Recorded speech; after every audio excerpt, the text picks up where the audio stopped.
இன்றைய தொழில்நுட்பம் நமக்கு வரமா சாபமா?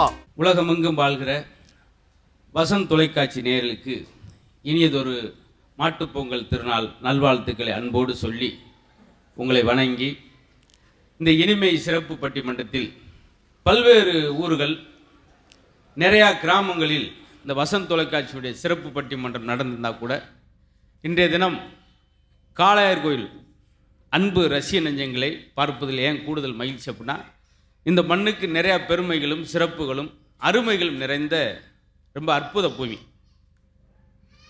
சிவகங்கையில் இருக்கக்கூடிய வேலு நாச்சியார் அவர்களை சொல்கிறதா, இல்லை காளையார் கோயிலில் மருது சகோரில் கடுமையாக போராடி பிடிக்க முடியாத சூழலில் குறுக்கு வழியில் காளையார் கோயிலை இடிக்க போகிறோன்னொன்னே மருது பாண்டியர் வந்தோன்னு அரசு செய்கிறது. அப்படி ஒரு திண்டுக்கல்லில் ஒரு புலி நடமாட்டம் அதிகமாக இருக்குது, அங்கே மக்கள் ரொம்ப சிரமப்படுறாங்கன்னு சொல்லி ஹைதர் அலி நம்ம சின்ன மருது பெரிய மருதுக்கு தகவல் கொடுத்து வேலுநாச்சியார் மூலம் அனுப்பிக்க வைக்கப்பட்டு ஓடுகிற புலியை நிறுத்தி சண்டை போகிற அளவுக்கு தைரியத்தை கொடுத்த இந்த அழகான புண்ணியோபி காளையார் கோவில் சிவகங்கை. எங்கேயுமே இல்லாத நிரம்ப வரலாறு இந்த சிவகங்கை காளையார் கோவிலுக்கு மட்டும்தான் உண்டு. நல்லதங்கால் கதை தெரியும் உங்களுக்கு. அந்த பக்கம் சதுரகிரி மலை பக்கம் உள்ள ஒரு கிராமத்தில் நடந்தது.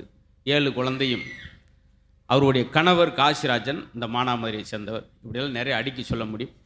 இந்த மாதிரி ஒரு அழகான மக்களை பார்ப்பதற்காக இந்த வாய்ப்புக்காக நன்றி சொல்லிக்கிறோம்.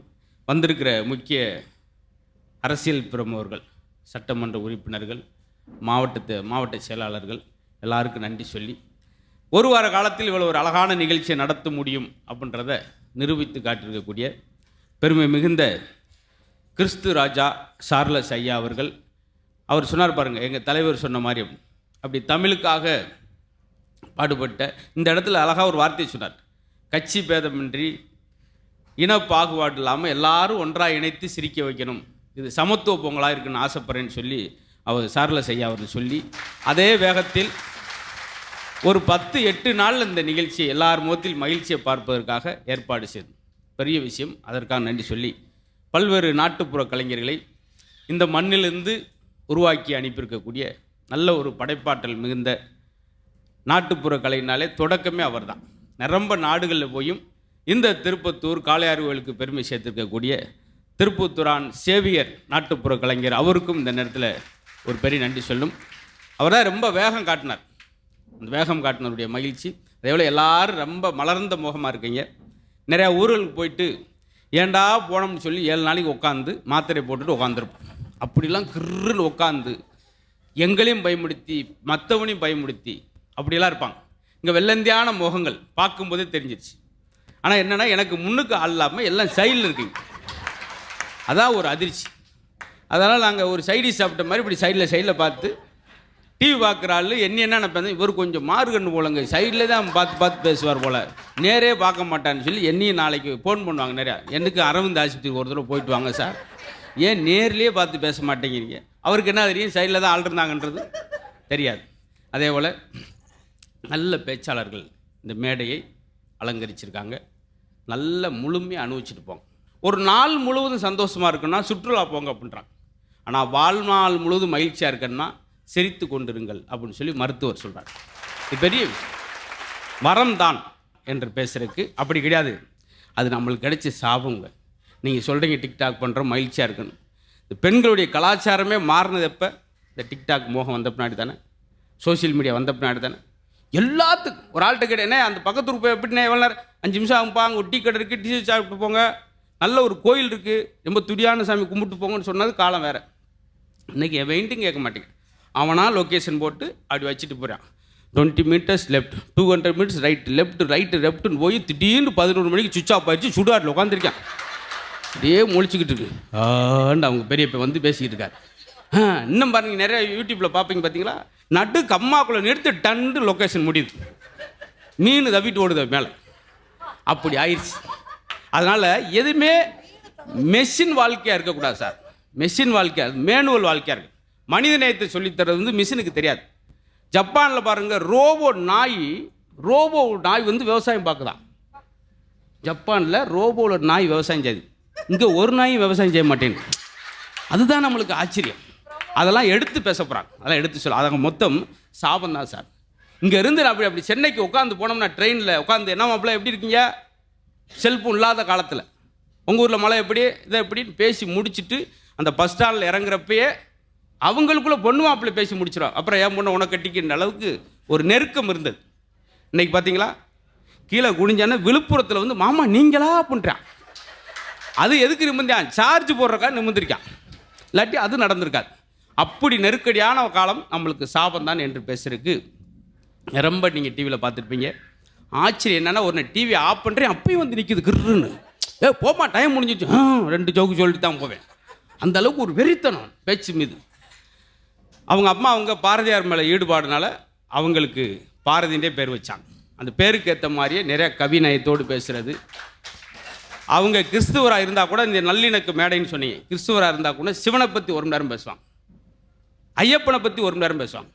ஐயப்பனுக்கே தெரியாது அது, அந்த விஷயத்தெல்லாம் சொல்லி அவரே ஒரு நாள் கடவுளை வந்து ஏமா இதெல்லாம் எப்போ நீ படித்தா அப்படின்னு அந்த அளவுக்கு அதிர்ச்சி உண்டு பண்ணுற அளவுக்கு வஉசியை பற்றி 2.5 மணி நேரம் பேசி வஉசியே வந்து ஃபோனில் பேசியிருக்காரு.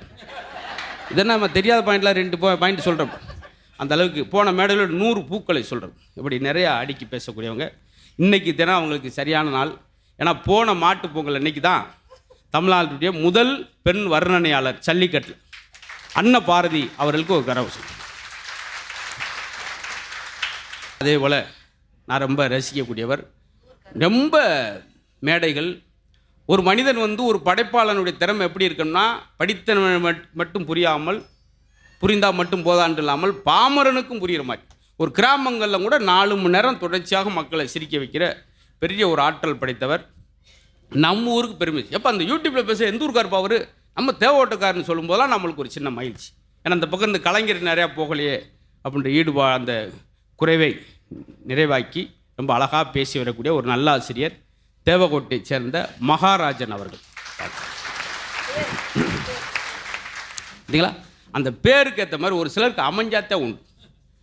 எங்கள் ஊரில் ஒருத்தர் நல்ல 4 பங்களா 6 கார் வச்சுருக்கான். பேர் பிச்சை. அவர் ஒவ்வொரு நிமிஷம் வெளியே வர்றதுக்கு ஆள் இல்லைண்டாத்தே வெளியே வர, என்ன பிச்சை அப்படின்வாங்க. இவ்வளோ ரூபா இருந்து என்னையா பிரச்சனை. அப்புறம் ஒரு ஆள் ஐடியா கொடுத்தாரு, எப்போ பிச்சை பிச்சைன்னும் போது ஒரு மாதிரியா இருக்குது, உங்கள் அப்பா அவர் இனிஷியலை சேர்த்து விட்டுரு, இனிஷியலோடு சொல்லும்போது கொஞ்சம் மாறி இருமியா. அப்பா அவர் என்னது ராமசாமி ரா பிச்சைன்னு சொல்லி சிலர் ஜென்ம புத்தியை செருப்பு கொண்டு அடித்தாலும் போகான்ற மாதிரி அவர் பாவம் கடைசி வரைக்கும் அப்படி அமைஞ்சிரும் பேர். அது மாதிரி இந்த 4 பேர்களும் பேர் மட்டும் அழகு கிடையாது, அவங்க பேச்சும் அழகு. இப்பொழுது பிரமாதமாக பேச போகிறாங்க என்று என்னுடைய முன்னுரை நிறைவு செய்து, முதலாவதாக இன்றைய தொழில்நுட்பம் நம்மளுக்கு வரமா சாபமா என்ற அந்த விவாதம் ரொம்ப மகிழ்வோடு தொடங்குகிறது. முதலாவதாக வரமே என்று சொல்லி கோவை சத்யா அவர்களுக்கு பெரிய கரகோஷம் கொடுத்து அவர்களை அன்போடு. அகர முதல எழுத்தெல்லாம் முதலென உரை வைத்து ஆதிபகவன் முதற்றென்றே உணர வைத்து காய் தந்து கனி தந்து நல்ல நா தந்து என்னை பேச வைத்த முத்தமிழுக்கு இந்த கொங்கு தமிழச்சியின் கோடானு கோடி வணக்கங்கள்.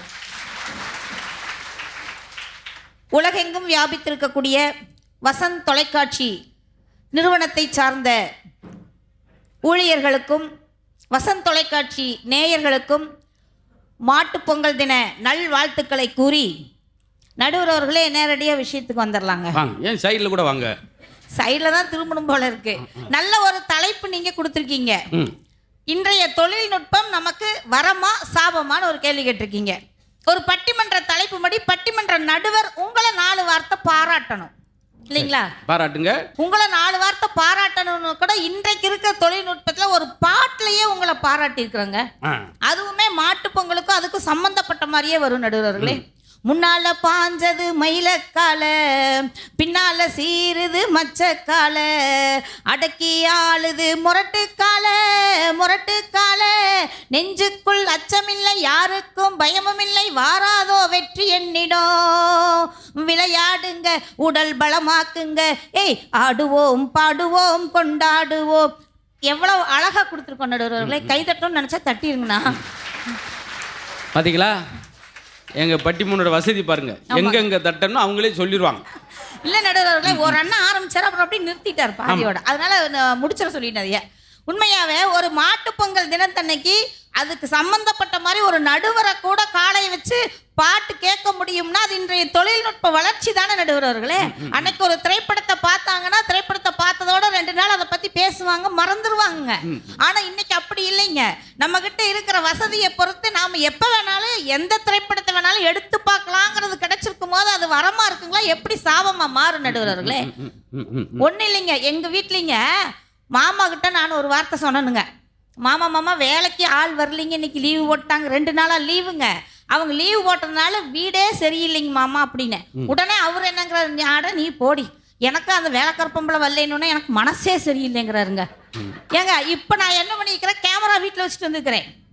நடுவர் அவர்களே, உண்மையாகவே ஒரு செய்யக்கூடிய தவறை கூட கண்டுபிடிக்க முடியும்னா அது இன்றைய தொழில்நுட்பம் தானங்க சாத்தியப்படுத்துது. குழந்தைகளை பேஸ் பண்ணி தான் இன்னைக்கு உலகமே இருக்குதுங்க. ஒருத்தர் வீடு வாடகைக்குன்னு எழுதி போட்டிருந்தாரு.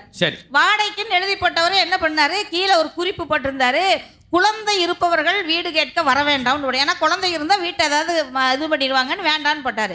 ஒரு 4 நாள் கழிச்சு கதவை தட்டுற சத்தம் கேட்டுச்சு. இந்த போய் கதவை திறக்கிறாரு. ஒரு குழந்தை வாசப்படியில் நின்னுட்டு எனக்கு வீடு வாடகைக்கு வேணும்னு கேட்குது. கேட்டோன்னே இவரு சொல்றாரு, நீ குழந்தைய இருக்க, உனக்கு எங்கட வீடு வாடகைக்கு வேணுங்க. நீங்க என்ன எழுதிருக்கீங்க போர்டுல? குழந்தை இருக்கிறவங்க வாடகைக்கு வீடு கேட்க வேண்டாம்னு தானே எழுதிருக்கீங்க. எனக்கு குழந்தை இல்லை, ஆனா அப்பா அம்மா இருக்காங்க, வீடு வாடகை கொடுங்கன்னு கேட்குது நடுவர்களே. இன்னைக்கு குழந்தைங்க அவ்வளவு சந்தோஷமா அவ்வளவு புத்திசாலியா இருக்கிறாங்கன்னா தொழில்நுட்ப வளர்ச்சி நடுவர்களே. வாட்ஸ்அப் இப்ப எதிரணியிலிருந்து வந்து சொல்றவங்க என்ன சொல்லுவாங்க தெரியுங்களா, வாட்ஸ்அப் எல்லாத்தையும் நாசமா போக வச்சிருச்சு. அந்த ஃபேஸ்புக்கு போனீங்கன்னா ஒருத்தர் ஃபேஸை ஒருத்தர் பார்க்க முடியல, ஆனால் ஃபேஸ்புக்கில் நண்பர்கள்னு உட்காந்துக்கிட்டு இருக்கிறீங்கன்னு சொல்லுவீங்க. ட்விட்டர் வேண்டாம், இன்ஸ்டாகிராம் வேண்டாம், இதெல்லாம் வேண்டான்னு தான் எதிரணியிலேருந்து வந்து சொல்லுவாங்க. ஆனால் நான் என்ன சொல்கிறேன் தெரியுங்களா, வாட்ஸ்அப் ஆகட்டும், இன்ஸ்டாகிராம் ஆகட்டும், ஃபேஸ்புக் ஆகட்டும், எல்லாத்துலேயுமே ஒரு விஷயத்தை நாம் பதிவு பண்ணும்போது அந்த விஷயத்தினால பலர் நன்மை அடைகிறாங்கன்னா அதுதான் தொழில்நுட்ப வளர்ச்சி வரம் நடுவர்களே. ஏன் கேட்டால், ஹிதேந்திரன் ஒரு பையன் இருந்தானுங்க, சென்னையில் இருந்த பையன். சரிதான் மேடம், சொல்லுங்க. இப்போ நீங்கள் ஒரு சமையலை செஞ்சு வாட்ஸ்அப்பில் வைக்கிறீங்க, ஆமாங்க, அவ்வளோ லைக் வருது. ஃபேஸ்புக்கில் போடுறோம், வாட்ஸ்அப்பில் வச்சா அவ்வளோ லைக் வருது அந்த சாப்பாடுக்கு. வாயில் வச்சா மட்டும் வாந்தி வருது என்ன? அதுதான் எங்களுக்கு ஒரு சந்தேகம். நாங்கள் வந்து ஃபோட்டோ போட்டோன்னு உங்களை ஃபோட்டோவை பார்க்க மட்டும்தான் சொல்ல சொன்னோம். உங்களை சாப்பிட்டு பார்க்க சொன்னங்களே நாங்கள். நீங்கள் சாப்பிட்டுலாம் பார்க்கக்கூடாது நடுவர்களே, ஃபோட்டோக்காக எடுக்கிறது அதெல்லாம். ஆனால் உண்மையாகவே ஹிதேந்திரன் ஒரு பையன் இருந்தானுங்க சென்னையில். இந்த பையன் 12வது படிக்கிற பையன் படித்து முடிச்சுட்டு டியூஷன் போயிட்டு அவன் வீட்டுக்காக திரும்பி போகும்போது ஸ்பீட் பிரேக் இருக்கிறது தெரியாமல் அதில் மோதி அவனுக்கு மூளைச்சாவு வந்துருச்சு நடுவர்களே. கோமா ஸ்டேஜுக்கு போயிட்டான். போன உடனே அவனை பெற்றவங்க 2 பேருமே டாக்டர்ஸு. அவங்க 2 பேரும் யோசித்து பார்க்குறாங்க, நம்ம பையன் கோமா ஸ்டேஜுக்கு போயிட்டான், எப்போ அவனுக்கு இறப்பு வரும்னு தெரியல, ஆனால் அவன் உடம்புல இருக்கிற உறுப்புகள் அத்தனையும் நல்லா தானே இருக்குது, இதை தானமாக கொடுத்தோம்னா இன்னும் நிறைய பேர் உயிர் வாழ்வாங்களேன்னு நினச்சி டாக்டர்கிட்ட போய் இந்த பெற்றவங்க 2 பேரும் சொல்கிறாங்க, என் பையன் உறுப்புகளை தானம் கொடுக்குறேன்னு சொல்கிறாங்க. சொன்ன உடனே அந்த டாக்டர் கையெழுத்து வாங்கிட்டு ஹிதேந்திரன் உடம்பிலிருந்து 11 உறுப்புகளை எடுத்து 11 பேருக்கு தானமாக வழங்குகிறார். இன்றும் ஹிதேந்திரன் 11 பேர் உடம்பில் வாழ்ந்து கொண்டிருக்கிறான் என்றால் அது தொழில்நுட்ப வரம் நடுவர்களே. எல்லாரும் ஃபீல் பண்ணிட்டு இருந்தோம், வாசிப்பு குறைஞ்சு போச்சேன்னு சொல்லி. ஆனால் அப்படி இல்லைன்னு சொல்லி ஒவ்வொரு புக்குகளையும் மேக்சின் எடுத்து பாருங்க நீங்க. ஆனந்த விகடன் ஆகட்டும், குமுதம் ஆகட்டும், நக்கீரன் ஆகட்டும், அத்தனை பத்திரிகைகளையும் உலகமே கையடக்கத்தில் இருக்கிறது என்று கையடக்க செல்போன்ல கொண்டு வந்து அத்தனையும் நாம படிச்சு பார்க்கறோம்னு சொன்னா அது எங்களுக்கு கிடைத்த வரம் நடுவர்களே. ஒரு சபரிமலை போகணுமா, பழனிமலை போகணுமா, ஆன்லைன்ல புக் பண்றாங்க. ஆன்லைன்ல டேட் புக் பண்ணிட்டு போய் காத்திருக்க வேண்டியதெல்லாம் இல்லை. புக் பண்ணிட்டு அந்த தேதிக்கு நம்ம போய் அங்கே நின்று சாமியை பார்த்து கும்பிட்டுட்டு வரணும்னா, ஒரு சாமியை கும்பிடுவதற்கு கூட அவரிடம் வரம் கேட்பதற்கு கூட நமக்கு வரமாய் அமர்ந்திருப்பது தொழில்நுட்பமே என்ற வகையில் எந்த காலத்திலும் தொழில்நுட்பம் என்பது எங்களுக்கு வரமாகத்தான் இருக்கிறது, சாபமாக ஒருபோதும் இல்லை என்று கூறி மீண்டும் உங்கள் அனைவருக்கும் மாட்டுப் பொங்கல் நல்வாழ்த்துக்களை கூறி நன்றியுடன் விடைபெறுகிறேன். நன்றி, வணக்கம். 17 கல்யாணம் பண்ணலாம்னு இருக்கேன் மாப்பிள்ள. என்னத்த 17 தான் பரமசிவம் பண்ணேன், என்னாச்சு? இந்த நடுத்தரில் நிற்கிறான். 17 பூரா விளங்காமல் போயிட்டார். 17 பேர் இந்த ஊரில் அனாதை எத்துறது எப்படி? 17 தானே அப்படி ஒரு வார்த்தை தான் சொன்னேன். 17 நான் அப்போ என்னான்வேன், வீடு கட்ட போகிறேன். எங்கே? அங்கேயா? அங்கே வீடு எந்த கொத்தனார்? தங்க வீடு தானே. அவன் கட்டின வீடு கூட இடிஞ்சிருக்கு தெரியுமா? அதுக்கடுத்து அவன் தொடங்க முடியுமா சார்? எது தொடங்கினாலும் நெகட்டிவாக, அப்படி தொடங்காங்க சார், பாசிட்டிவாக பாருங்கள் அப்படி சொல்லி சத்யா அவர்கள் ஆரம்பிச்சிருக்காங்க. ஆனால் அன்னபாரி என்ன சொல்ல போகிறாங்க? உண்மையிலே அன்னபாரதி பேசுகிற எவ்வளோ நேரம்னாலும் இங்கே கேட்கலாம். ஒரு கண்டிஷன், காதை மூடிட்டு கேட்கலாம் அப்படின்ற மாதிரி நீ நினச்சிடக்கூடாது. அவ்வளோ இனிமையாக இருக்குன்றக்காக சொல். வாங்க, பெரிய கரகோஷத்துக்கிட்டே அன்னபாரதி அவர்கள் அன்புடன். மூத்த இனமாய் முதலில் விழித்தோம், ஆண்ட இனமே எழுந்து விடு, இனி சிறகை விரித்து வானில் பரப்போம், தரணியில் தமிழனை ஆள விடு. கலம்பகம் பாடிய தமிழர் இலக்கியம் கணினியில் ஏறிய வளர்ச்சி, கலப்படமாக தமிழ் மொழி வந்தால் அதுவா மொழியின் புரட்சி. அலைபேசியில் அன்னை தமிழும் அழகாய் தெரிவது வளர்ச்சி, கைபேசி உரையாடலும் கூட தமிங்கிலமாவது இகழ்ச்சி.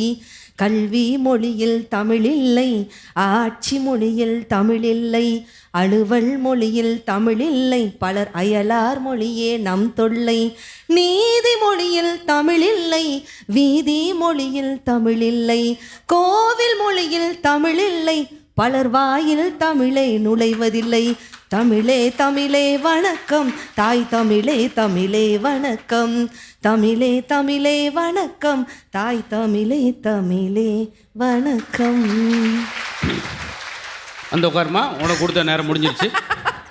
இல்லை சார், உண்மையிலே அருமையான ரசிகர்கள்ங்கனால உலகெங்கும் இருக்கக்கூடிய வசந்த் தொலைக்காட்சி நேயர்களுக்கும் கண்ணியமிக்க காளையார் கோவில் மக்களுக்கும் சிறப்பான மாட்டுப்பொங்கல் நல்வாழ்த்துக்களை தெரிவித்துக் கொள்வதில் மகிழ்ச்சி அடைகிறேன்.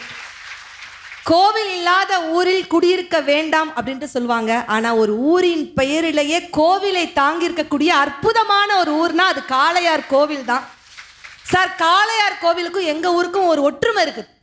ஏன்னா அங்க ஊர்லயும் கோவில் இருக்கு, எங்க ஊரும் கோவில்பட்டி. கோவில் டு கோவில் கனெக்ஷன் சார்.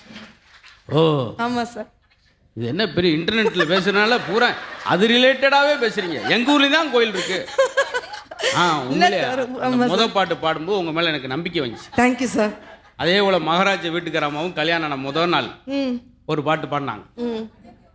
ஆமா, அது இந்த பாட்டு தூதுவலை இலகர அந்த பாட்டை பாடுறாங்க.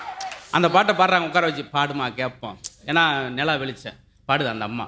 தூதுவலை இலகரச்சு திடீர்னு பார்த்தா பிற காண வெளியே அரளி விதை அரைச்சிக்கிட்டு இருந்தார். இன்னைக்கோட நான் முடிச்சுக்கிறேன்டி. எங்கள் அணி அதிகமாக சாடாதீர்கள். வெள்ளிக்கு அப்புறம் சனி, ஜெயிக்க போறது எங்க அணி. சனிக்கு அப்புறம் ஞாயிறு, பேசாம போயிரு. இவங்க ரெண்டு பேரும் சொல்றது. இன்னைக்கு இந்த செல்போன், டிவி, இன்டர்நெட், சினிமா இப்படி எக்கச்சக்க கலாச்சாரம் மாறினதுக்கு அப்புறம் நான் மகிழ்ச்சியாக இருக்கேன். நீங்க இத்தனை பேர் சொல்றீங்கல்ல, நான் உங்களை பார்த்து கேட்கிறேன். ஆடியன்ஸ் தான் எனக்கு தீர்ப்பே சொல்லணும். வீடு கட்டி மண்ணில் விளையாடும் போது இந்த சந்தோஷம் வீடியோ கேம்ல விளையாடும் போது நமக்கு கிடைக்குதா இல்லையா? இல்ல. அப்ப வீடு கட்டி இருந்த மகிழ்ச்சி அன்னைக்கு உப்பிட்டவரை உள்ளவரை நினை. இன்னைக்கு ஃபேஸ்புக்ல லைக் இட்டவரை லைஃப் பூரா நினை. இன்ஸ்டாகிராம்ல கமெண்ட் போட்டவரை காலம் முழுக்க நினை. வரும்போது நீலவேணி வந்துகிட்டே இருக்குதுங்க. 24 மணி நேரமும் செல்போனை சுச்சுக்கு சுச்சுக்கு சுச்சுக்கு சுச்சுக்கு நோண்டிக்கிட்டே இருக்குது. உன் பொண்ணு என்ன சுச்சுக்கு சுச்சுக்கு சவுண்ட் வருது? இது என்ன பெரிய சுச்சுக்கு போனா இருக்கும் போல. நான் செம்ம டென்ஷன் ஆயிட்டேன். ஒரு பட்டிமன்ற பேச்சாளர், ஒரு சமூகத்தை திருத்த வேண்டிய பொறுப்பு எனக்கு இருக்குது சார். அதுவும் அன்னபாரதியின் பேர். சாயந்தரம் சமைக்க பருப்பு இல்ல, இது பொறுப்பு இருக்கா? அதை என் வீட்டுக்காரர் பார்த்துக்கிடுவார். நீலவேண்ட சொன்ன 24 மணி நேரம் இப்படி போனை நோண்டிட்டு இருக்காத தங்கம், 24 மணி நேரமும் போனே பார்த்துட்டு இருக்காத, போனை விட்டு கொஞ்சம் வெளியே வா, போனுக்கு வெளியவும் ஒரு உலகம் இருக்கு, முதல்ல அதை பாரு அப்படின்னு. அப்படியாக்கா? அப்படின்னா அந்த லிங்க் அனுப்புங்க, நான் அதை பாக்குறேன் அப்படிங்கிறது. பாக்குறீங்களா சார்? அதையும் லிங்க்ல, அதுலயும் லிங்க். என்ன சார் உலகம்? அது பக்கத்துல சத்யாக்கா வந்து நின்னுகிட்டு அதை பாருங்கள் இதை பாருங்கள், ஏகப்பட்ட சாதனைகள். வந்து இறங்கின உடனே கோயம்புத்தூர் அக்கா, கோயம்புத்தூர் பஸ் ஸ்டாண்ட்ல இறங்கின உடனே ஆந்திரா நாயுடு போன கொடுங்கன்னுச்சு. என்ன ஆந்திரா நாயுடா? கடைக்காரருக்கு ஹார்ட் அட்டாக் வந்துருச்சு. ஆண்ட்ராய்டு போனை தாங்க அது ஆந்திரா நாயுடு போனுன்னு கேட்டிருக்கு. ரோட்ல நடந்து வந்துகிட்டே இருக்க சார், ஒரு சின்ன பையன் அப்படியே ரோட்ல உருண்டு புரண்டு ஒரே அழுக. பக்கத்துல உங்க அம்மா வராங்க, அப்பா வராங்க. அந்த அம்மா கேக்குது, ஏங்க அவன் என்ன கேட்கறானோ வாங்கி கொடுத்தா என்னங்க, ஏங்க இப்படி வாத பிடிச்சிட்டு இருக்கீங்க? அடி சும்மா ரெடி. அவன் புது பேக் கேட்டா வாங்கி கொடுக்கலாம், புது ட்ரெஸ் கேட்டா வாங்கி கொடுக்கலாம், புது அம்மா கேட்கறான்டி, நான் என்னடி பண்ண சொல்றேன்? பூரா அந்த தொழில்நுட்பத்தால பாதிக்கப்பட்டிருக்குங்க சின்ன குழந்தைகள் கூட. ஒரு காலத்துல வயல்ல நம்ம வேலை பார்த்தாங்க. வயல்ல வேலை பார்க்கும்போது ஒரு கார் வந்துச்சுன்னா ஆச்சரியமா பார்ப்போம், அந்த கார் அண்ணாந்து பார்ப்போம். இன்னைக்கு கார்ல நம்ம போய்கிட்டு இருந்தோம்னா ஒரு வயலை பார்த்தால் ஆச்சரியமாக பார்க்கக்கூடிய நிலைமை வந்துருச்சு. இதுதான் நீங்க வரம்னு நீங்க பேசுறீங்களா? எங்க அன்றைக்கு வயதை பார்த்து வந்த மரியாதை இன்றைக்கு வசதியை பார்த்து வருகிறதே என்று சொன்னால் அது காரணம் உங்களுடைய தொழில்நுட்பம் இல்லையா? யோசிச்சு பாருங்க. ஆரோக்கியம், ஆடம்பரம் ரெண்டுத்துக்கும் என்ன வித்தியாசம்? நீங்க ஆரோக்கியமாக நீங்க வாழலாம் அப்படின்னா சைக்கிள்ல போனா போதுங்க. ஆடம்பரமாக வாழணும்னு நினைச்சாதான் கார் தேவைப்படும். அதுதான் உங்களுக்கு தொழில்நுட்பம். ஆடம்பரம் என்பது ஆடும் பம்பரம், அது எப்போது வேண்டுமானாலும் சாய்ந்து விடலாம்ங்கிறத மட்டும் நீங்க புரிஞ்சுக்கணும். ஒரே ஒரு விஷயத்தை மட்டும் நான் சொல்லி முடிச்சுக்கிட்டேன். இன்றைய தொழில்நுட்பம் பெரியவர்களிருந்து சின்ன குழந்தைகள் வரைக்கும் பாதிச்சிருக்கு. ஒரே ஒரு விஷயம், இன்றைக்கு 5 வயது குழந்தை கூட அந்த தொழில்நுட்பத்தால பாதிக்கப்பட்டிருக்கிறாங்கிறதுக்கு ஒரு சின்ன கவிதை ஒரு குழந்தை கண்ணீரோடு எழுது.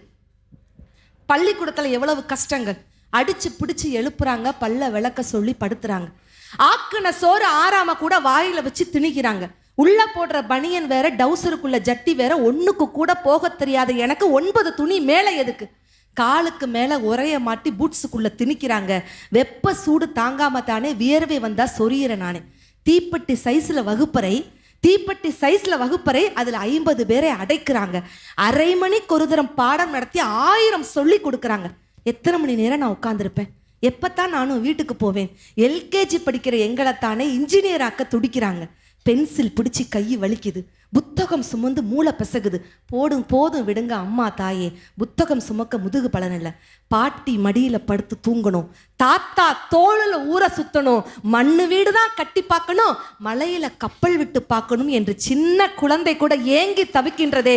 எப்படிங்க தொழில்நுட்பம் சாபம் அப்படின்ட்டு நீங்க சாபம் தான் சொல்லணும், வரம்னு எந்த காலத்திலும் சொல்ல முடியாது என்ற காரண கடத்தினால் அன்று வகுப்பறையில் உண்மையிலேயே யோசிப்ப, அன்று மரத்தடையும் கரும்பலையும் கற்றுக் கொடுக்காத பாடத்தை இன்று கட்டிடங்களும் கணிப்பொறிகளும் ஒருபோதும் கற்றுக் கொடுப்பதில்லை. இன்றைய தொழில்நுட்பம் நமக்கு வரம் அல்ல, சாபமே என்று சொல்லி வாய்ப்பளித்த அத்துணை காளையார் கோவில் மக்களுக்கும் சிறப்பாக வசந்த் தொலைக்காட்சி நேயர்களுக்கும் மீண்டும் ஒரு முறை பொங்கல் திருநாள் நல் வாழ்த்துக்களை தெரிவித்துக் கொண்டு விடைபெறுகிறேன். உங்கள் அன்னபாரதி. நன்றி, வணக்கம். ரொம்ப அழகாக பேசியிருக்காங்க. பாட்டு, பயிட்டு, எல்லாமே சோகம், அழுகை, அந்த தாய் உள்ளம்லாம் சொன்னாங்க பார்த்தீங்களா. ஒரு விஷயம், மிச்சம் வைக்காமல் சாப்பிட்றதும் அம்மா தான், மிச்சமானதை சாப்பிட்றதும் அம்மா தான். அதான் பாருங்கள், அந்த தாய் உள்ளத்தை ஒரு குழந்தை அப்படி உட்காந்துருக்காங்க, அவங்க அம்மா இறந்துருக்காங்க, எழுப்புறான் போய், அம்மா எந்திரிக்க மாட்டாங்கப்பா, நான் பசியோடு இருக்கேன்னு சொல்லுங்கள், எங்கள் அம்மாட்ட உடனே எந்திரிச்சு எனக்கு சாப்பாடு கொடுப்பேன் அப்படின்னா அந்த தாய் உள்ளத்தை எப்படி புரிஞ்சுருக்காங்க. அதெல்லாம் அவங்க கதைகளில், அவங்க தொகுப்பில் எல்லாம் சொல்லி முடித்தாச்சு. நான் வீரத்துக்கு மட்டும்தான் பேர் போனது காளையார்கள் நினச்சேன். ஆனால் இவ்வளோ ரசனைக்கும் பேர் போகணுன்றதை இந்த நிகழ்ச்சி மூலம் நீங்கள் நிரூபிச்சீங்க. ஏன்னா திண்டுக்கல் நோக்கி வேலுநாச்சியார் அவர்கள் போகும்போது வெள்ளையர் விரட்டி வர்றாங்க, தாண்டி போகும்போது இப்போ இருக்கே நம்ம வெட்டுடையார் காளி கோயில், அதை தாண்டி போகிறப்ப ஒரு பொண்ணு 14 வயது மதிக்கத்தக்க ஒரு பெண் ஆடு மேய்ச்சிக்கிட்டு இருக்கா. அந்த வெள்ளைக்காரன் கேட்குறான், இங்கிட்டு அரசி போனாங்க தெரியும், ஆனால் எங்கிட்டு போனாங்கன்னு சொல்ல மாட்டேன், உனக்கு அவ்வளோ தைரியமா, இப்போ சொல்லுன்னா உன் கை காலை வெட்டிடுவோம். வெட்டுறாங்க சார், வெட்டி ரத்தத்தோடு துடிக்கும்போது கூட சொல்லலை, அப்படியே நின்றாங்க வெட்டுப்பட்ட அந்த பெண். அதனால தான் அது வெட்டுடையாள் காளின்னு சொல்லி. அந்த அரசி அவங்க போயிட்டு மறுபடியும் திரும்பி வர்றப்ப அவங்க கணவர் இறந்துடுறாரு, இதே காளையார் வெள்ளைக்காரன் கொன்றான். வந்தப்போ அந்த தாலி எடுத்து எனக்காக உயிர் மாய்த்த அந்த பெண்மணி எங்கே அந்த அப்படி சொல்லி அந்த சமாதியில் போட்டு அதை கோயிலாக கட்டுங்க, நான் வழிபடன்னு சொல்லி அவங்க அமைச்சர் ஆன பின்னாடி அந்த கோயிலுக்கு போய் வழிபட்டாங்க. இப்படியெல்லாம் நிறையா அழகழகான விஷயம், நல்லதங்கால் கதை, வேலுநாச்சியார் கதையெல்லாம் பிரமாணமான கதையெல்லாம் இந்த பதில் இருக்குது. இப்படி ரசனை மிகுந்த மக்களும் இருக்காங்கன்றது எங்களுக்கு கூடுதல் சந்தோஷம். அதனால்தான் பேச்சாளர் ரொம்ப லயிச்சு ரசித்து சொந்தக்காரன்ட்ட பேசுகிற மாதிரி பேசுகிறாங்க. பெரிய வாழ்த்துக்கள். இப்போ இந்த அணியினுடைய 2ஆம் பேச்சாளர் நீலவேணி பேராவூர்லேருந்து வந்திருக்காங்க. அவங்களுக்கும் உங்களுடைய பேராதரவை கைதட்டியும் கொடுத்து மகிழுங்கள். வாங்க. பிறந்து சிறந்த மொழிகளுக்கு மத்தியில் சிறந்தே பிறந்த அன்னை தமிழை வணங்கி, காளையார் கோவில் மக்கள் உங்கள் அனைவருக்கும் என்னுடைய தை திருநாள் வாழ்த்துக்களை தெரிவித்துக் கொண்டு என்னுடைய உரையை தொடங்குகிறேன். நடுவர் அவர்களே, ஒரு அழகான தலைப்பை கொடுத்துருக்காங்க. இன்றைக்கு தொழில்நுட்பம் நமக்கு வரமாக இருக்கா சாபமாக இருக்கா அப்படின்னு. ஒரு தொழில்நுட்பம், அதாவது ஒரு கண்டுபிடிப்பு அப்படிங்கிறதே ஏதாவது ஒரு முன்னேற்றத்திற்காக, ஒரு நல்லதுக்காக தான் கண்டுபிடிக்கப்படுமே தவிர எந்த ஒரு கண்டுபிடிப்புமே அழிவிற்காக கண்டுபிடிக்கப்படுவதே கிடையாது. அது எதில் இருக்குன்னா நம்ம பயன்படுத்துகிற முறையில் தான் இருக்குது. அதை நீங்க தவறா பயன்படுத்திட்டு எங்களை வந்து என்னமோ நாங்க 2 பேருமா ஒட்டுமொத்தமா ஹோல்சேலுக்கு வித்துக்கிட்டு இருக்கிற மாதிரி அன்னபாரதி அக்கா வந்து குறை சொல்லிட்டு போயிருக்காங்க. இன்னைக்கு எத்தனையோ கண்டுபிடிப்புகள் இருக்கு. முக்கியமா நீங்க எல்லாருக்கும் பரிச்சயமான ஒரு நகைச்சுவை பேச்சாளர், நடிகர், நடுவர் எல்லாருக்குமே தெரியும். நான் இதை ஏன் சொல்ல வரேன்னா, ஒரு விஷயம் நல்லா யோசிச்சு பாருங்க. நீங்க இன்னைக்கு கடின உழைப்பாலையும் விடாமுயற்சியினாலையும் தமிழ்நாடு மட்டும் இல்லாம பல வெளிநாட்டுகளிலும் போய் பேசியிருக்கீங்க. உங்கள் புகழ் இன்னைக்கு உலகம் முழுக்க பரவி இருக்குன்னா, ஒவ்வொரு வீட்டு கதவையா தட்டி அக்கா நான் 2 ஜோக்கு சொல்லிக்கிறேன், அக்கா நான் 2 ஜோக்கு சொல்லிக்கிறேன், ஒவ்வொரு வீடு விடா போய் ஜோக்கு சொன்னீங்களா? இன்னைக்கு டிவிலையும் இன்ஸ்டாகிராம்லையும் யூடியூப்லையும் உங்களோட ஜோக்கு வர்றதுனால தான் இன்னைக்கு நீங்க மதுரை முத்து, காமெடிக்கே நீங்க தான் சொத்து அப்படின்னு எல்லாருக்கும் தெரியுது. நீங்க சொன்ன மாதிரி ஒவ்வொரு வீடா போய் அக்கா ஜோக்கு சொல்றேன், முதல்ல அந்த துணியை துவைச்சு போடுப்பா, ஜோக்கு அப்புறம் கேட்பான் என்ன ஜோக்கு, பெரிய ஜோக்கு. ஏங்க வீடு வீடா போய் ஜோக்கு சொல்லி நீங்க பெரிய ஆளா இருக்க முடியுமா? இன்னைக்கு இந்த தொழில்நுட்பம்னு ஒண்ணு இருக்கிறதுனால தானே உங்க முகம் எல்லாத்துக்கும் தெரியுது. எத்தனையோ வெளிநாடுகளுக்கு நீங்க போயிட்டு வந்திருக்கீங்க, எந்த பயனுமே இல்ல தொழில்நுட்பத்துல நீங்க சொல்லிட்டு போயிருக்காங்க. அதை எப்படி நம்ம ஏத்துக்க முடியும் நடுவர் அவர்களே? ஒண்ணு இல்ல, ஒரு வெளியூருக்கு நம்ம கிளம்பணும் அப்படின்னா முன்னாடி எல்லாம் எத்தனை நாளைக்கு முன்னாடி கிளம்பணும் அப்படின்னு நம்ம பிளான் பண்ணணும், அப்படிதானே? நடந்து போனாங்க, மாட்டு வண்டியில போனாங்க, அப்படி போக ஆரம்பிச்சோம். ஆனா இன்னைக்கு ஒரு வெளியூர் பயணம் நம்ம போகணும்னா எத்தனை மணி நேரத்துக்கு முன்னாடி கிளம்பினா போதுன்னு கூகுள் மேப்பை போட்டு வீட்டுல பார்த்து அசால்ட்டா கிளம்பி போயிட்டு இருக்கோம். இந்த தொழில்நுட்பத்தை எப்படி நீங்க சாபம்னு சொல்றீங்கன்னு தான் எங்களுக்கு தெரியல. எதிரணியில பாருங்க, அன்னபாரதி அக்கா வச்சிருக்கிற போனு ஐபோனு 1 லட்சம் ரூபாய் போனு, 1 லட்சம் ரூபாய் அந்த போனு. ஏங்க இந்த தொழில்நுட்பத்தால ஒரு புண்ணியமும் இல்ல. நீங்க உங்க மைக்கே நிக்க வச்சிருக்கு. 1 லட்சம் ரூபாய் போன மைக் தூக்க கூடாதுன்றக்க அமுக்கி வச்சிருக்கு. அப்ப அது வரமா சாபமா? வரம் தானே. மைக் உங்க மேல விழுந்துட கூடாதுங்கிறதுக்காக எங்க தொழில்நுட்பம் அதை காப்பாத்துதா இல்லையா? 1 லட்சம் ரூபாய் போனை வச்சுக்கிட்டு நீங்க எல்லாம் ஏன் போன் வச்சிருக்கீங்க? பட்டன் போன் வச்சிருக்கிறதா நல்லது. ஒண்ணும் இல்ல, என் பேக்ல ஒரு பட்டன் போன் இருக்கு. ஐபோனை என்கிட்ட கொடுத்துட்டு என் பட்டன் போனை நீங்க வாங்கிட்டு போங்க. ஐபோன் இல்ல மை போனா, அதுல மட்டும் ரொம்ப தெளிவா இருக்காங்க பாத்தீங்களா? அன்னைக்கெல்லாம் எந்த தொழில்நுட்பம் உள்ள வீட்டுல இருந்த தாத்தா பாட்டி எல்லாம் முடங்கி கிடந்தாங்கன்னு சொல்றாங்க. ஆனா இன்னைக்கு பெண்கள் கூட வெளியில வந்து சாதிக்க முடியுதுன்னா அதற்கு தொழில்நுட்பம் மிகப்பெரிய உறுதுணையா இருக்கு. ஏன்னா அன்னைக்கு பெண்கள் வீட்டுல மட்டும்தான் இருந்தாங்க. ஆனா இன்னைக்கு வீட்டை விட்டு வெளியில வந்து பெண்கள் பைக் ஓட்டுறாங்க, பஸ் ஓட்டுறாங்க, கார் ஓட்டுறாங்க, லாரி ஓட்டுறாங்க, மெட்ரோ ஓட்டுறாங்க, பிளைட் ஓட்டுறாங்க. ஒன்னத்துக்கும் ஆகாத புருஷங்களை கட்டி குடும்பத்தை கூட ஓட்டுறாங்க. ஒண்ணுக்குமே ஆகாத எதுக்கு வீட்டுல வச்சிருக்கீங்க? வீட்டுல ஒரு பாதுகாப்புக்கு ஒண்ணு இருக்கட்டும், என்ன வச்சுக்கிறது? நடுவர் அவர்களே, கண்ணகி கோவலன் இருக்காங்கல்ல, கோவலனை கொன்னுட்டாங்க. காட்சிரம்புகளை வந்து திருடிட்டான்னு சொல்லி கொன்னுட்டாங்க. சிசிடிவி கேமரா மட்டும் இருந்திருந்தா சிலப்பதிகாரமே இருந்திருக்காது. ஏன் தெரியுமா? அவரு அதை திருடலன்னு சிசிடிவி கேமராவை பார்த்து உடனே எடுத்து போட்டு யார் எடுத்தது எங்க தொலைஞ்சிச்சுன்னு சிசிடிவி கேமராவை பார்த்திருந்தா அந்த அம்மா மதுரைய பூம்புகாரை எரிச்சிருக்காது. அப்படி நீங்க நினைக்கிறீங்க? அதுல ஒருத்தன் சிசிடிவி கேமரா காண்டு போயிருந்திருப்பான். புட்டேஜி பார்க்க எங்கயா நேத்து 3 மணிக்கு அடிச்சுட்டு போயிட்டாங்க அப்படின்னு. அதுக்கு நான் என்ன நடுவர்களே, அதுக்கு ஒரு சிசிடிவி கேமராவா வைக்க சொல்ல முடியும்? நடுவர்களே, நல்ல ஒரு விஷயம் தெரிஞ்சுக்கங்க. நான் என்ன கேட்கிறேன், அந்த காலத்துல எந்த தப்புமே நடக்காத மாதிரி இன்னைக்கு தொழில்நுட்பம் வந்ததுக்கு அப்புறம் தான் எல்லா தப்பும் நடக்கிற மாதிரி அன்னபாரதி அக்கா சொல்லிட்டு போயிருக்காங்க. என்னோட கேள்வி என்னன்னா, அந்த காலத்துல திருட்டு இல்லவே இல்லையா? இருந்துச்சுல்ல. அந்த காலத்துல கொலை இல்லவே இல்லையா? இருந்துச்சுல்ல. கொள்ளை இல்லவே இல்லையா? இருந்துச்சுல்ல. அந்த காலத்திலையும் இருந்துச்சு, இந்த காலத்திலையும் இருக்கு. ஆனா அந்த காலத்துல நம்மளை கண்டுபிடிக்க எவனும் இல்லடான்னு பயப்படாம எல்லாத்தையும் செஞ்சான். ஆனா இன்னைக்கு திரும்பி 4 தடவை சிசிடிவி கேமரா இருக்கா? எவன் கையிலையாவது செல்போன்ல வீடியோ எடுக்கிறானா? எவனாவது சேனல்ல போட்டு விட்டுருவானா? போலீஸ்ல காட்டி கொடுத்துருவானான்னு சொல்லி ஒரு தப்பை செய்யறதுக்கு கூட பயப்படுறானா? அது தொழில்நுட்பத்தின் வரம் தானே. அதை எப்படி நீங்க சாபான்னு சொல்ல முடியும்ன்றதா எங்களுடைய கேள்வி. இன்னைக்கு அரசு அலுவலகங்கள்ல நடக்கக்கூடிய சில ஊழல்களை கூட சாதாரணமா செல்போனை பாக்கெட்ல வச்சுட்டு ஒரு வீடியோ எடுத்து வெளியில கொண்டு வர்றாங்கல்ல. இன்னைக்கு தவறுகள் நடக்கக்கூடிய இடங்கள்ல தவறுகள் குறைஞ்சிருக்கு. தவறு செய்ய மக்கள் பயப்படுறாங்க. அப்படிங்கறத நீங்க ஏன் ஏத்துக்க மாட்டேங்கிறீங்க அப்படின்றதா எங்களுடைய கேள்வியா இருக்கு. நடுவர் அவர்களே, 10th ஃபெயில் ஆனா வாழ்க்கையே முடிஞ்சு போச்சு, 12th ஃபெயில் ஆனா வாழ்க்கையே முடிஞ்சு போச்சுன்னு சொன்னாங்க. ஆனா 10th 12th ஃபெயில் ஆனா கூட டிப்ளமோன்னு ஒன்ன படிச்சு நீ எந்த வெளிநாட்டுக்கு வேணாலும் வேலைக்கு போகலாண்டான்னு சொல்லி அவனுக்கு மாதிரி வாழ்க்கையே கொடுக்குதுன்னா அது இன்னைக்கு தொழில்நுட்பத்தில் இருக்கக்கூடிய வளர்ச்சியா மட்டும்தான் இருக்க முடியும். அரச மரத்துல உட்கார்ந்துருந்தவன்லாம் அமெரிக்கால கம்ப்யூட்டர் முன்னாடி உட்கார்ந்து இந்திய பொருளாதாரத்தை உயர்த்திட்டு இருக்கான் அப்படின்னா அது தொழில்நுட்ப வளர்ச்சியா மட்டும்தான் இருக்க முடியும். தொழில்நுட்ப வளர்ச்சின்னு சொன்னா எத்தனையோ விஷயங்களை நம்ம சொல்லிட்டே போகலாம். நிறைவா ஒண்ணு மட்டும் நான் சொல்லி முடிக்கிறேன். பசிக்குதா? ஸ்விக்கி இருக்கு. முடியலையா? மெடிப்ளஸ் இருக்கு. ஸ்டே பண்ணணுமா? ஓயோ இருக்கு. பஸ் புக் பண்ணணுமா? ரெட் பஸ் இருக்கு. கல்யாணம் பண்ணணுமா? மேட்ரிமோனி இருக்கு. பிளட் டொனேட் பண்ணணுமா? ஃப்ரெண்ட்ஸ் டூ சப்போர்ட் இருக்கு. தூக்கம் இல்லையா? யூடியூப்ல பாட்டு இருக்கு. போர் அடிக்குதா? வாட்ஸ்அப்ல பண்ண சாட் இருக்கு. வாழ்க்கையே வெறுப்பா இருக்கா, எங்க மதுரை முத்தண்ணன் ஜோக் இருக்கு. தொழில்நுட்பம் எப்பவுமே வரமாதான் இருக்கு அப்படின்னு சொல்லி யூடியூபிலும் இன்ஸ்டாகிராமிலும் ஃபேஸ்புக்கிலும் ட்விட்டரிலும் வீடுகளில் இருக்கக்கூடிய டிவிகளிலும் ஃபேமஸாக தொழில்நுட்பத்தின் மூலமாக எங்கள் மனதில் உட்கார்ந்திருக்கும் எங்களுடைய மதுரை முத்தண்ணன் வரமே வரமே வரமேன்னு தீர்ப்பளிப்பார்னு கேட்டு விடைபெறுகிறேன். நன்றி, வணக்கம், ஜெய்ஹிந்த். முன்னெல்லாம் பெரியவங்களுக்கு பயந்தாங்க. எங்கள் வாத்தியார் எங்களை அடிப்பார். மேக்ஸ் வாத்தியார் எங்கள் அப்பா இருக்கும்போது என்னை அடிச்சிட்டார். எங்கள் அப்பாவுக்கு வருத்தம் தான். ஆனால் அந்த வாத்தியார்கிட்ட வாங்கின ஒவ்வொரு அடியும் தான் உங்கள்கிட்ட உட்காந்து பேசுகிற அளவுக்கு என்னை கொண்டு வந்துச்சு. ஆனால் இன்றைக்கி பசங்களை என்ன சொல்லி சேர்க்குறாங்க, எவனா மேலே கையை வச்சுறாங்க. நாங்கள் செல்லமாக வளர்த்தோம் சார். எப்படி செல்லம் கொடுத்து வளர்ப்பது அன்பு நினைக்கிறீங்களோ, கண்டிப்பதும் ஒரு வகையான அன்பு தான். இப்படி இருக்குன்னு அப்படி இருக்குன்னு அந்த நேரம் கசப்பாக இருக்குமே வெளியே, பின்னாடி நம்மளுக்கு ஒரு மன மகிழ்ச்சியாக இருக்கும். எங்கள் அப்பா திட்டும் போலாம் சங்கட்டப்பட்டோம், இன்றைக்கி மகிழ்ச்சியாக இருக்கும். அந்த அடி தான். அது மாதிரி ஒரு எல்லை மீறி போயிடக்கூடாது சார். அதுக்கு ஒரு சென்சார் வேணும்.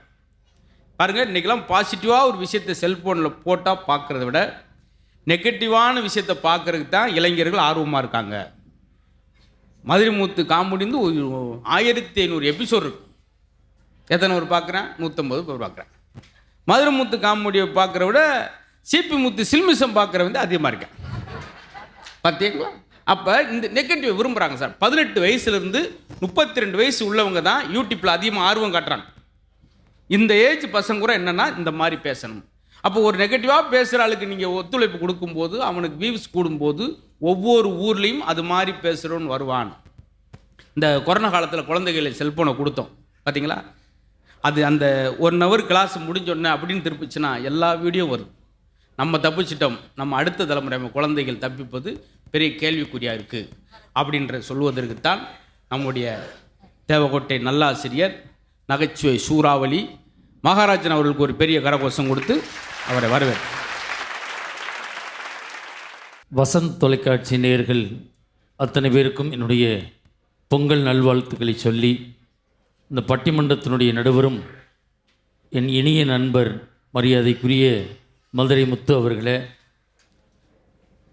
மிக அழகாக ரசித்து கொண்டிருக்கக்கூடிய என் மண்ணுக்கும் என் மக்களுக்கும் நிறைவான வாழ்த்துக்களையும் வணக்கங்களையும் சொல்லி, நான் முதல் பேசியவர் முதல் கடைசி பேசியவர் வரை நிறைய பேருக்கு பதில் சொல்ல வேண்டிய கட்டாயத்தில் இருக்கிறேன். அக்கா சத்யா அக்கா பேசும்போது ஆரம்பித்தாங்க, உடல் உறுப்பு தானம் அன்று இருந்ததா இன்று இருக்கிறதா. நம்ம காளையார்கள் பக்கத்தில் தான் ஒரு பையன் ஆக்சிடெண்ட் ஆகிட்டான். உடல் உறுப்பு தானத்துக்கு அவங்க பெற்றோர் கொடுத்துட்டாங்க. மெடிக்கல்லேருந்து திருப்பி அனுப்பிட்டான். எந்த பேர் பார்ட்ஸும் வேலைக்கு ஆகன்றாங்க. கிட்னி போச்சு, ஏற்கனவே தண்ணி அடித்து நுரையீரல் எல்லாம் போச்சு, கண்ணு போச்சு, செல் பார்த்து அவன் பேர் பார்ட்ஸை தியானம் பண்ணி என்ன பண்ண போகிறான்னு கேட்குறேன். தேவையில்லாத பாயிண்ட்டை நீங்கள் கோயம்புத்தூர்லேருந்து கொண்டு வந்து இதை நீங்கள் வரும்போதே அங்கே மதுரையில் மல்லாக்க தட்டி விட்டு வந்திருக்கலாம். இல்லை, செல்ஃபோன் எல்லாரும் சொல்லி இல்லை, நான் நியாயமாக கேட்குறேன். இப்போ ஒரு மாதமாக நீங்கள் யாருக்கு வேணாலும் செல்லில் ஃபோன் பண்ணுங்க, ஏதாவது ரிங்டோன் வருதா? ஒரு அம்மா பேசுது, நல்லா யோசிச்சு பாருங்க. மின்சார துண்டிப்பு, உறவினர்கள் உடல்நலம் சரியில்லாதது, உறவினர்கள் விபத்துக்குள்ளானது, இப்படி தெரியாத எண்ணிலிருந்து உங்களுக்கு தொலைபேசி எண் வந்தால் நீங்கள் உடனடியாக 1930 தொடர்பு கொள்ளவும். இது பொதுநலன் கருதி உள்துறை அமைச்சகம் வெளியிடப்பட்டது. யாருக்காவது வராமல் இருக்கா? ஐயப்பா, எல்லாருக்கும் இந்த ஃபோனில் கேட்குது. இந்த செல்போன் வராமல் இருந்தா ஏன் இந்த சாபத்தை சொல்கிறான்னு கேட்குறேன் நான். நியாயமாக நியாயம் இல்லையா நான் கேட்குறது? இன்னைக்கு எல்லா ஃபோன்லேயும் ரிங்டோனே கிடையாது. ஒரு அம்மா தான் பேசுது, என்ன வேணாலும் நடக்கலாம், எது வேணாலும் நடக்கலாம். இதுதான் பிரச்சனையாகவே ஓடிக்கிட்டு இருக்கு. அது எமர்ஜென்சிக்கு அடிக்குது. ஐயோ 2 நிமிஷத்தில் அதில் இந்த அம்மா பேசி முடிக்கவங்களும் போயிட்டேன். மேடம் கூப்பிட்டுருந்தீங்க, என்ன வேணும்? எல்லாம் போயிடுச்சு, ஒன்றும் வேணாம், ஒரு பாடையை மட்டும் அனுப்பிவிட்றேன். உண்மையிலே தொழில்நுட்ப வளர்ச்சி என்பது அது வளர்ச்சியாக இருக்க வேண்டும். உண்மையிலே இன்னைக்கு என்ன பாருங்க, இப்போ தொழில்நுட்ப ஏஐ தொழில்நுட்ப வளர்ச்சின்னு மிகப்பெரிய வளர்ச்சி. ஏஐ தொழில்நுட்பம் இனிமே பள்ளிக்கூடத்தில் வாத்தியாரே இருக்க மாட்டாங்க, வாத்தியார் மாதிரியே ஒரு பொம்மை இருக்கும், அதுதான் பாடம் நடத்தும். ஆர்டிஃபிஷியல் இன்டெலிஜென்ஸ் ஏஐ தொழில்நுட்பம் அதுதான் பாடம் நடத்தும். அப்போ அந்த பிள்ளை தான் பாடத்தில் இருக்க சந்தேகத்தை தான் கேட்க முடியுமோ ஒழிய தான் மனம் சார்ந்து தான் உள்ளம் சார்ந்து தன்னுடைய வாழ்க்கை சார்ந்த கேள்விகளை அந்த நம் பிள்ளைகள் இனிமேல் ஆசிரியரிடம் கேட்க முடியாது, அதற்கான பதிலும் கிடைக்காது. நம் பிள்ளைகளிடம் மனிதாபிமானம் அழிந்து போகும். இது எந்த விதத்தில் தொழில்நுட்ப வளர்ச்சிங்கிறீங்க நீங்கள்? என்ன சொல்லுதோ புத்தகத்தில் இருக்க அப்படியே சொல்லணும். மிஸ் எதுவும் அலோவ் பண்ணாது. மிஸ் காய்ச்சடிக்குது, அதுக்கு பற்றி அது கவலைப்படக்கூடாது. மிஸ் பசிக்குது, எதுவும் சொல்ல முடியாது. அது பாட்டில் மிஷின் நிற்கும், டீச்சர் அது பாட்டில் பாடம் நடத்தி முடிச்சோடனே பேக் பண்ணிவிட்டு அது பாட்டில் போயிடும். இந்த பிள்ளை இப்படியே பரிதாபமாக உட்காந்துருக்கோம். யோசிச்சு பாருங்கள் சார், இது எந்த விதத்தில் சார் நீங்கள் வரம்னு சொல்ல முடியும்? ஏம்மா நீலவேணி, உனக்கு சொல்ல வேண்டியது நிறைய இருக்குது. நீ யூடியூப்பில் பார்த்து சமைச்சோம்னு சொன்னா இல்லை, தயவு செய்து அதை மட்டும் சொல்லாத. நான் இன்னைக்கு பாதிக்கப்பட்டுட்டு தான் இந்த மேடையில் நிற்கிறேன். காலையில் 1 கிலோ மட்டன் வாங்கி கொடுத்தேன் 800 ரூபாய்க்கு. 1:30 மணிக்கு சாப்பிட உட்காரேன், சட்டி உரம் தீ பிடிச்சிருக்கு, உச்சே கறியாக இருக்குது. கறி என்னடின்னு கேட்குறேன். நான் யூடியூப்பை பார்த்து சமைச்சிக்கிட்டு இருந்தேன். எல்லாம் கடுகு உளுந்த பருப்பு போட சொன்னிச்சு, இஞ்சி பேஸ்ட்டு போட சொன்னிச்சு, எல்லாம் போட்டுக்கிட்டு இருக்கையில் இடையில விளம்பரம் போட்டாங்க. என்ன பண்ணுறேன்னு தெரியாமல் சட்டியோட தீப்பிடிச்சு எரிஞ்சு கறிக்கு நடுத்தரவுல நிற்கிறேன் நான். இந்த எப்படி சாப்பிட்றது, எங்கே ஸ்கிப் பண்ணுறது? இதை பண்ணுவாளா அதை பண்ணுவாளா? ஒரு கையில் கரண்டி இருக்குது, ஒரு கையில் செல்லு இருக்குது. நிலைமையை நினச்சி பாருமா, யோசிச்சு பார்ப்பான். இதில் இன்னொன்று சொன்னாங்க, இன்று மலடி என்ற சொல்லிக்கே இடமில்லை டெஸ்ட் டியூப் பேபி. நான் கேட்குறேன், ஒரு காலத்தில் நம்மள்கிட்ட மலடிங்கிறது மக்கள் நிறைய பேருக்கு குழந்தை இல்லாமல் இருந்துச்சு அந்த காலத்தில். இல்லை, ஒவ்வொரு வீட்லேயும் 10 பிள்ளை 15 பிள்ளை இருந்துச்சு. இன்றைக்கி குழந்தை இல்லாமல் போகிறதுக்கு என்ன காரணம்? உங்கள் தொழில்நுட்பம் தான் காரணம். உண்மையிலே தொழில்நுட்பம் தான் காரணம். அன்னைக்கு சார் நம்ம தாத்தா என்ன சார் ஏறு ஊட்டினார் சார், ஏறு ஓட்டிட்டு போயில நம்ம பாட்டி பின்னாடியே கடலை பருப்பை போட்டுக்கிட்டே வந்துச்சு. மாடு வச்சு நம்ம ஏறு உழுதோம், மாடு சாணம் போட்டுச்சு, அது உரமாக போச்சு. நாம் அந்த உரத்தை மாட்டு சாணத்தை கொண்டு போய் நம்ம வயலில் போட்டோம், உரமாக இருந்துச்சு. வைக்கலை கொண்டு போய் புல்லுகளை குப்பையை கொண்டு போய் கொட்டினோம். இன்னைக்கு உரத்தை பூரா போட்டு மண்ணும் மடலாகி நம் மனிதனும் மலராகி போய் கிடக்கிறானே. இது எப்படிங்க தொழில்நுட்பத்தை இங்கே சரின்னு ஒத்துக்குவீங்க? அன்னைக்கு மாடு ஓட்டிக்கிட்டு போச்சுன்னா யூரின் போச்சு சார், அது நல்லா இருந்துச்சு சத்து. இன்னைக்கு டிராக்டர் விட்டு அடித்து கிளப்பிக்கிட்டு இருக்கிறான். இது என்ன தொழில்நுட்ப வளர்ச்சி, என்ன லாபங்கிறீங்க நீங்கள்? நீலவணிலாம் பேச வரலாமா? காலாறுவில் கல்யாணம் பண்ணி சென்னைக்கு அனுப்புவோம் பொண்ணை. அங்கே புருஷன் முன்னாடிக்கு சண்டை வந்துருச்சுன்னா அந்த பொண்ணு ஒரு லெட்ரு போடும். நீங்கள் நல்லவன் நினச்சி தானே தாமஸுக்கு கட்டி கொடுத்தீங்க, அவன் என்னை போட்டு குடிச்சிட்டு இப்படி இது பண்ணுறேன், இம்சையை கொடுக்குறேன், ஏதோ ஒன்று என் பேரை சொன்னேன், அது ஏதோ ஒன்று வந்துச்சு, இப்படி அனுப்பிவிடும். அந்த லெட்ரு காலாறுவலுக்கு சென்னையிலேருந்து இங்கே வந்து சேர்றதுக்கு 6 நாள் ஆகும், 7 நாள் ஆகும். இங்கேருந்து அப்பாக்காரர் கிளம்புவார். அப்படியா பண்ணுறான், நான் போய் கேட்குறேன்னு. இவர் போய் சேர்றதுக்குள்ளே வீட்டு கதவை தட்டினான்னா அந்த சண்டை சமாதானமாகி 2 பேரும் வாங்கப்பா வாங்க மாமான்னு கூப்பிடுவாங்க. இன்றைக்கெல்லாம் அப்படி கிடையாது. நீங்கள் அடிக்கவெல்லாம் வேணாம், சண்டை ஆரம்பிச்சா அப்போ அந்த ஃபோன் எடுத்துடுறா, எட்ரா அப்படியே அப்படியே எடுத்து அப்பா என்னை அடிக்கிறாப்பா, அப்படியே அப்பனுக்கு ஒரு ஃபோனு, வக்கீலுக்கு ஒரு ஃபோனு, போலீஸ் ஸ்டேஷனுக்கு ஒரு ஃபோனு, அதோடு அத்து விட்டுட்டு தெருவில் இருக்கிறாங்க. என்ன இது, என்ன பெரிய தொழில்நுட்ப வளர்ச்சிங்கிறேன். இல்லை எவ்வளவு ஒன்று சார். ஒரு காலத்தில் இந்த தொழில்நுட்ப வளர்ச்சி இல்லாத காலத்தில் நம்மளாம் இறப்பு வீட்டுக்கு சாவு வீட்டுக்கு போனோம்னா பெண்கள்லாம் அப்படியே கட்டி பிடிச்சி அழுவாங்க. அவங்களுக்கு அழுக வருதோ இல்லையோ, இறந்தவனை நினச்சி அழுகிறாங்களோ இல்லையோ, அவங்க வீட்டில் நடந்த சில துக்கங்களை நினச்சி பெண்கள்லாம் அழுவாங்க. அவங்களுடைய மனச்சுமை தீரும். என் பொண்டாட்டி போன வாரம் ஒரு சாவு வீட்டுக்கு போனான். நான் சொன்னேன், உனக்கு அழுக தெரியாது, மரியாதையாக நீ இரு, நான் போகிறேன்னு. அதெல்லாம் நான் வேறு டெக்னிக் வச்சுருக்கேன். செல்ஃபோனில் ஒப்பாரி நான் பதிவு பண்ணி வச்சுருக்கேன், அதை ஆன் பண்ணி ஜாக்கெட்டில் போட்டுக்கிட்டு நான் அழுகுவேன் அப்படின்னுக்கா. இவ போய் செல்ஃபோனில் ஒப்பாரி ஆன் பண்ணி விட்டுட்டு இவ எல்லாரோட அழுதுக்கு இருந்திருக்கா. இவங்க இறுக்கி பிடிச்சி அமுக்குனதில் செல்லு டச் அடித்து மாறி கொண்டா அண்டங்க அக்கா கொண்டாக்காரி ரெண்டாக்கான்னா 2 அக்கா வச்சா.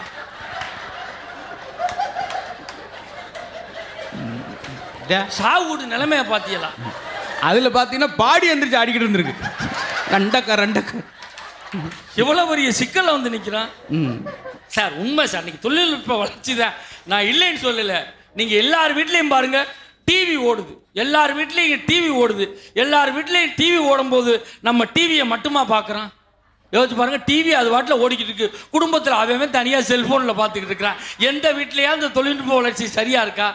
உண்மையிலே நடுவர் அவர்களே, இன்றைய தொழில்நுட்ப வளர்ச்சி என்பது வரமல்ல சாபமே என்று தீர்ப்பை தாருங்கள் என்று வேண்டி நல்ல வாய்ப்புக்கு நன்றி கூறி நிறைவு செய்து கொள்கிறேன். நன்றி, வணக்கம். இன்னைக்கு எங்கேயாவது பேப்பரில் நள்ளிரவில் திருட்டுன்னு பார்த்துருக்கீங்களா? எவனா தூங்கினா தானே திருட்டு நடக்க போகுது. அவன் 3 மணி வரைக்கும் போன அப்படி நோண்டிக்கிட்டே இருக்கானே. அவன் பார்க்குறான், தீபாவளி வருது, படுக்கடா லைட்டு ஆஃப் பண்ணிட்டு செல்ஃபோன் ஆஃப் பண்ணிட்டு சுற்றி வரான் திருடன். திடீர்னு ஒரு வீட்டில் லைட்டு விறுவிறுவிறுட்டு பைப்பில் ஏறி இருக்கான். இவன் சார்ஜ் போட்டு மறுபடியும் ஆன் பண்ணிட்டு இறங்கி ஓடிட்டான். இது ஒன்று தான் சார் நன்மை இவங்க பக்கம் சொல்கிறது. ஆனால் நான் சொன்னேன் பார்த்தீங்கன்னா, மொத்தம் 135 கோடி பேர்கிட்ட இந்த ஆண்ட்ராய்டு ஃபோன் இருக்கு. இந்தியாவில் இருக்குது 135 கோடி பேர்னா அதில் 110 கோடி பேர்ட்டு அது ஆண்ட்ராய்டு ஃபோன் இருக்கு. எவ்வளோ வரை பாதிக்கும்? அது எங்களுக்கு சாபம். வரம்பு பேசுனதுக்கு நிறைய விஷயத்த சொன்னாங்க. சார் 45 ரிங்டோன் வச்சுருக்கான், ஆனால் ஃபோனை சைலண்ட்லாம் போட்டு வச்சுருக்கான். அப்புறம் எதுக்கு அந்த ஃபோனை யூஸ் பண்ணணும்? நல்ல விஷயத்துக்காக இல்லைன்னு சொல்ல, அதுவும் இருக்குது. இப்போ நான் கூட ஒரு பொண்ணுக்கு வீடியோ போட்டிருந்தேன். அதுக்கு அந்த பொண்ணுக்கு வினோதமான இந்த தண்டுவட நோய், அதை சரி பண்ணுறதுக்கு 16 கோடி ரூபா செலவாகும். எப்படி முடியும் நடுத்தர குடும்பத்தில்? அது வீடியோ போடும்போது எனக்கே நிறைய பேர், நாங்கள் போட்டோம் சார்னு சொல்லி நிறைய பேர். இதுக்கு முன்னாடி இதே மாதிரி அதே மாவட்டத்தில், திருவாரூர் மாவட்டத்தில் ஒரு பொண்ணுக்கு 12 கோடி ரூபா கலெக்ட் ஆகி உயிரை காப்பாற்றுறாங்க. இந்த மாதிரி நல்ல விஷயத்துக்கும் அந்த அவங்க சொன்ன மாதிரி ஜல்லிக்கட்டுன்னு ஒரு சின்ன விஷயம், அலங்காநல்லூர்னு ஒரு கிராமத்தை ஒதுக்காமல் ஐடி கம்பெனியில் வேலை பார்க்குற எல்லாரும் வாட்ஸ்அப்பில் மெசேஜ் பண்ணி மெரினா ஆஃபீஸில் கூடி போராட்டம் பண்ணதுனால அது ஒரு வெற்றிகரமாக நடந்தது. இப்படி மாதிரி நல்ல விஷயத்துக்கு இருக்குது சார், இல்லைன்னு சொல்ல முடியாது. மாறி மாறி சொல்லிட்டே வந்தாங்க. ஆனால் ரொம்ப நான் பார்த்த வரைக்கும் மக்கள் விரும்புகிறது நெகட்டிவான விஷயங்கள் தான். அதை நீங்கள் சென்சார் பண்ணுங்கள், ஒதுக்குங்க. நேதாஜியை பற்றி ஒரு வீடியோ யாராவது கேட்டு பார்த்துருக்கீங்களா? நல்ல நல்ல வீரர்கள் அவங்க வாழ்க்கை வரலாம் படிங்க, அவ்வளோ அழகாக இருக்கு. இங்கே காளையார் படிங்க பாருங்கள். தன்னுடைய திருப்பத்தூர் பஸ் ஸ்டாண்டு 560 பேருக்கு மேற்பட்ட மருதுபாண்டியர் வம்சத்தில் இருக்கு கை குழந்தை தொப்புள் குழந்தை வரைக்கும் எல்லாரையும் அறுத்து ரத்தமாக கிடச்சி அந்த திருப்பத்தூர் பஸ் ஸ்டாண்ட். அதனால தான் அங்கே வச்சுருக்காங்க. தன் இனத்தவே அழித்து இந்த ஊருக்கு விடுதலை வாங்கி. அவங்கள பற்றி யாராவது வீடியோ போட்டால் கேட்குறாங்களா? வையணும், திட்டணும், அவ்வளோ வன்மம் கூடி சார். எனக்கெல்லாம் கமெண்ட் போட்டிருக்கான். யாரோ ஒருத்தன் புதுசாக கார் வாங்கி ஒரு ஆள் வந்து வீடியோ எடுத்து போட்டார். அது கீழே போட்டிருக்கான், ஆக்சிடென்டாக வாழ்த்துக்கள்னு போட்டிருக்கான். அப்போ எவ்வளோ வன்மம் கூட்டியிருக்கு பாருங்கள். இதுதான் விஷயம். அதனால் இது குறையணும்னா நம்ம தான் மாறணும் வழியாக அது மாறுறது. கடினமாக உழைப்பது வேறு, கவனமாக உழைப்பது வேறு. சொல்கிறேன் பார்த்தீங்களா? ரெண்டுக்கு என்ன சார் வித்தியாசம்? நிறைய விஷயத்த சொல்லிட்டே போகலாம். இருந்தாலும் இப்போ நிறைவாக 2 விஷயத்தை, ஏன்னா உங்கள்கிட்ட எப்படி முடிக்கணும்னு எங்களுக்கு தெரியலை. அப்படி நீங்கள் ரசித்ததுனால மாக்களானது 2 தான். கைபேசி ஒன்று, விலைவாசி. இந்த கைபேசி அது மட்டும் இல்லாமல் நான் ஒரு விஷயம் சொன்னேன், ஜப்பானில் ரோபோ நாய் வேலை செய்யுது. இங்கே அது கூட கிடையாது. விவசாயத்துடைய மகத்துவத்தை சொன்னால் அவ்வளோ நேரம் பேசலாம். எல்லாமே மாறிக்கிடுச்சே. நம்ம தான் மாறணும். நீங்கள் தான் அதை இக்னோர் பண்ணணும், நீங்கள் தான் அதை டெலீட் பண்ணணும். உங்கள் அடுத்த தலைமுறை ஆரோக்கியமாக வளரணும்னா அதுதான் முக்கியம் சார். நிறையா குழந்தைகள் நாங்கள் அடிக்கடி நீங்கள் காணொலியில் பாருங்கள், அப்படி சைக்கோவாக ஆயிடுறான். அம்மா ஃபோனை பிடுங்கினதுக்கு அம்மிக்குள்ளே தூக்கி போட்டிருக்காங்க சார். அப்போ எவ்வளோ ஈர்ப்பு வந்திருக்கு பாருங்க. நீங்கள் சொல்லலாம், பெரியவங்கள்லாம் சொல்லுவாங்க அடிக்கடி. இவங்க பக்கம் சொன்னது என்ன சொல்லுவாங்கன்னா, அதெல்லாம் தெரு லைட்டில் படித்தேன்டா, மண்ணெண்ணெய் லைட்டில் படித்தேன். திருப்பி இவன் கேட்பேன், பகலில் என்ன செஞ்சீங்க? பகலில் சும்மா தான் இருப்பீங்க. ஆனால் இந்த குழந்தைகளையும் பாராட்டணும். அன்னைக்கு வந்து வாட்ஸ்அப் கிடையாது, ட்விட்டர் கிடையாது, எதுவுமே கிடையாது. நீ நல்ல மார்க் எடுத்தல பெரிய ஆச்சரியம் கிடையாது. ஆனால் இத்தனை கவன சிதவிகளையும் ஓரம் தள்ளிட்டு அதில் நல்ல மார்க் எடுக்கிறான் பாரு. இன்னைக்குள்ள பசங்களை தான் ரொம்ப பாராட்டும். எவ்வளோ விஷயம் சார். பாருங்க, ஒரு 200 மரம் ஒரு ஆலமரம் இருக்கும். ஒரு அரச மரம் ஒரு 150 வருஷம் இருக்குன்னு வச்சுக்கலேன். அந்த மரம் ஒரு 80-70 வருஷம் கழித்து அப்படியே கொஞ்சமாக ஒடிஞ்சு சாஞ்சு விழுந்துடும். அதுக்கு என்ன காரணம்னா, செல்லரிச்சிருச்சுன்னு சொல்லுவோம். இந்த கரையான் அரித்து செல்லரித்து ஒரு மரத்தவே சாய்ச்சு. எப்படி அந்த கரையான் செல்லரித்து அந்த மரத்தை சாய்க்குதோ, இந்த மனுஷனை இந்த செல்ஃபோன் அரித்து அவனுடைய கவனத்தை திருப்பி இந்த மனுஷனவே சாய்ச்சிரு சார். அல்ல அடுத்த தலைமுறை ஆரோக்கியமாக இருக்குன்னு நினச்சிங்கன்னா 20 நிமிஷத்துக்கு மேலே தொடர்ச்சியாக பார்க்குறப்போ கண் பார்வை பாதிக்குது. அதெல்லாம் நிறையா சொல்கிறாங்க. எனக்கு தெரிஞ்ச நண்பர்கள் தொலைக்காட்சியில் உள்ளவங்க 3 பேர் மூளைக்காய்ச்சலில் இறந்துருக்காங்க. அதுக்கு காரணம் செல்ஃபோனை பக்கத்தில் வச்சு தூங்குறது, சார்ஜ் போட்டு தூங்குறது, அந்த மொபைல் டேட்டா ஆஃப் பண்ணாமல் தூங்குறதுனால அந்த காற்றலைகள் வந்து கதிர்வீச்சுகளால் மூளை பாதிக்கும். இதெல்லாம் நிரம்ப இனிமேல் வரப்போகுது. அதனால் கவனமாக இருக்கணும்னு எச்சரிக்கையாக இருக்க வேண்டும் என்று சொல்லி எதையுமே சரியாக பயன்படுத்தும் வரை அந்த கருவி ஆரோக்கியமானது. அளவுக்கு மீறி பயன்படுத்தும் போது ஆபத்தானது. இப்போ ஒரு நல்ல விஷயத்தை உங்கள் கையில் தான் இருக்குது. ஒரு ஆள்கிட்ட கேட்டாங்க பார்த்தீங்களா, அதெல்லாம் சொன்னால் ரொம்ப நேரம் ஆயிரும். அதனால் அடுத்த ஆரோக்கியமான தலைமுறைக்கு இந்த பொங்கல் திருநாளில் நாங்கள் சொல்கிறது, நல்ல குழந்தைகளாக வளர்த்தெடுப்பதற்கு நல்ல விஷயங்கள் மட்டும் பார்க்கணும். தொழில்நுட்பம் ஆரோக்கியமானது தான், நல்லது தான், அதை சரியாக பயன்படுத்தும் வரை என்று சொல்லி வசந்த் டிவி நேயர்களுக்கு மீண்டும் ஒரு முறை பொங்கல் வாழ்த்துக்களை சொல்லி உங்கள் முன் அன்போடு விடைபெறுகிறோம். நன்றி, நன்றி, வணக்கம்.